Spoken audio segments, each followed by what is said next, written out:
Hey everyone, and welcome back for the first sort of real instructional video on this channel.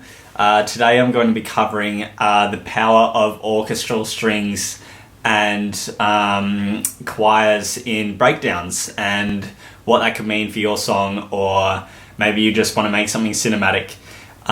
Recently there's been a video going around, I think it went kind of viral, of a masterclass with Hans Zimmer.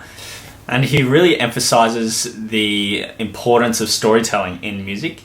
And I think that's something that I just wanted to touch on and elaborate on a little bit. I thought I'd just put my own sort of spin on it and show you guys what I came up with and how you can use it to create, to fill out your breakdown or fill out your track, or maybe you just want to make a cinematic track.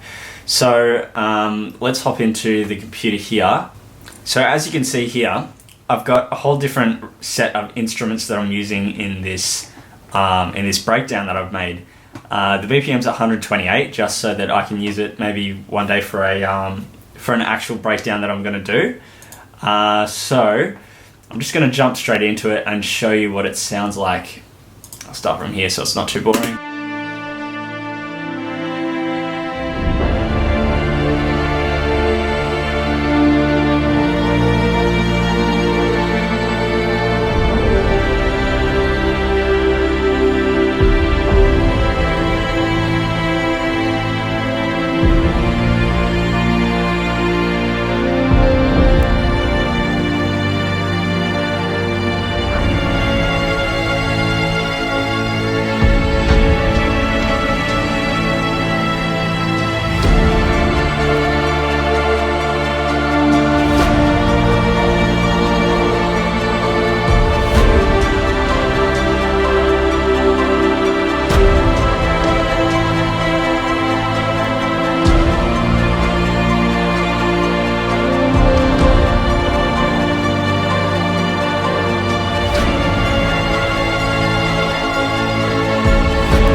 So yeah, that's that.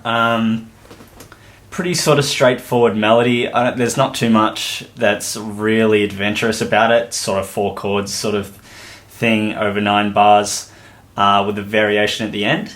And I'm just going to run through the layering. So first up, I've got this channel here, so this cello section. And basically what I've done with this sound is I'll just solo it for you.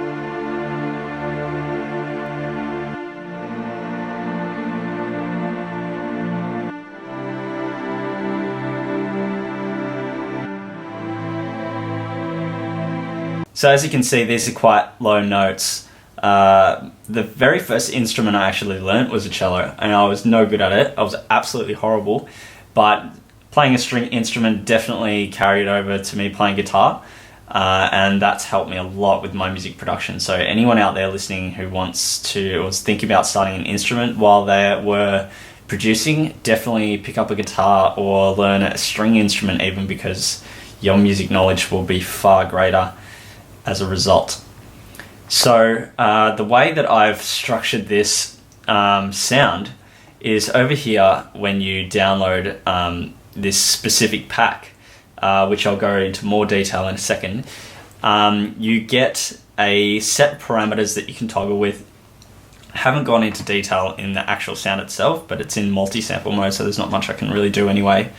But essentially what I was looking for was the legato attack and legato release. And basically by adding these two and adding depth to them, I was able to get a more natural sound out of it, and so it wasn't so jolty or stop-start. So I'll show you what I mean if I turn them both down.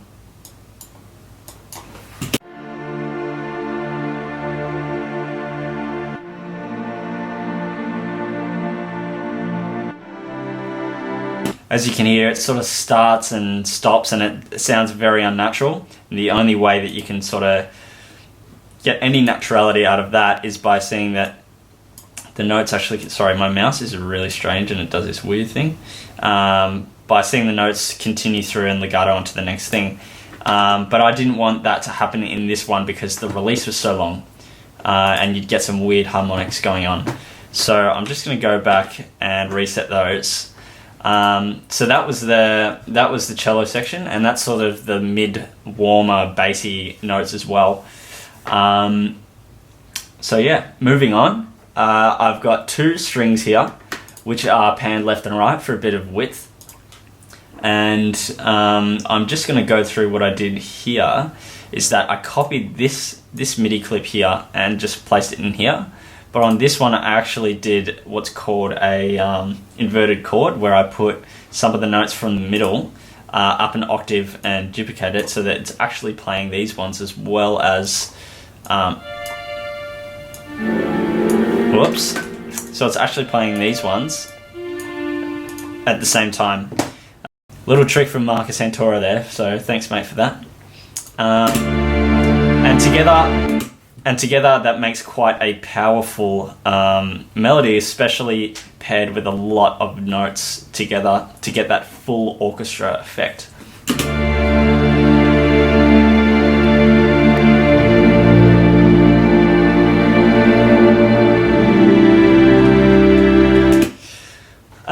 Same deal with the parameters here, and I'm looking for a little bit more release so that they overlap a bit more natural and it doesn't sound like it's been cut off. And I'll show you in a second how I can flood that out, especially that sound, as it is hard to do without having without actually recording it live and just playing the notes. I guess I've never really used Contact, but as an alternative to Contact, I feel like this is a really good option because it's free. If you've bought Ableton, you can download this pack for free. And I feel like it's got a lot of variation and you can change a lot of the parameters quite well, and you've got a lot of control over the sounds, even though it is a sample. So moving on, I'm just going to show you what that sounds like with a viola as well, which is a more of a sharper sort of high note to it. You hear that by itself. One's got a bit more body and the other has got a bit more sort of front high, sorry. It's a bit more pronounced. And basically I've just layered all of those with this brass ensemble horn. And I wasn't able to show you what I've done with this, but basically I've flattened this out to be my counter melody, or my top line, and that's just from the viola section as well, but I've put in the notes myself to create sort of like a solo effect, I guess is the best way for me to put it, being a guitar player.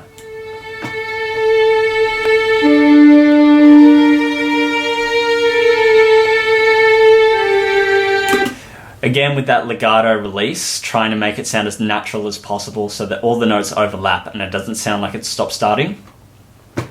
And I just got this drum loop from a drum, like a pack. I can't remember what actual pack it's from, but it's then again quite good.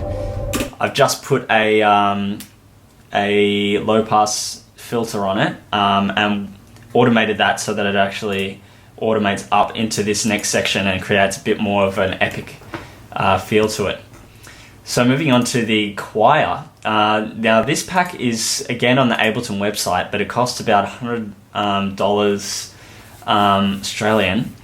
But in my opinion, I think it's a real bargain because it's so accurate to what, well, I guess it's all recorded live anyway, but it's really strong and it fills out the mix so well. So.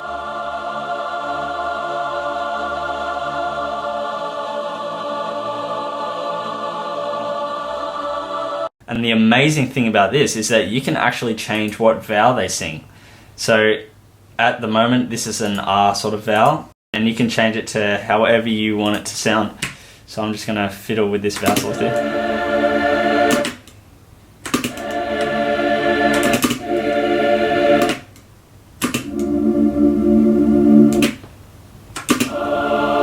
So yeah, very handy there. A quick tip is to put a randomizer on and automate it so that it changes every sort of beat, and then you're getting a completely different, or macro it to this vowel selector. I might do a separate video on that, but then by doing that, you get a different vowel every time a new note will come in. Then in this section, which is the same sort of choir, but in staccato, which means that it's just the sound that's been pronounced in a very short, sort of stabby manner.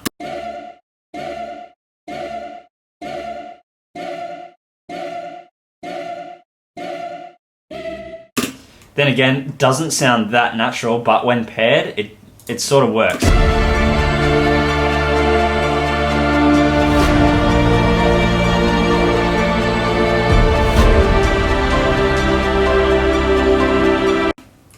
And finally, this section in here, which is a violin section that I've staccatoed. Oh, it's already staccato, sorry. And basically what that is doing is just playing an arpeggiated chord, and I've played around with the notes to make it sort of suit the bass line as well.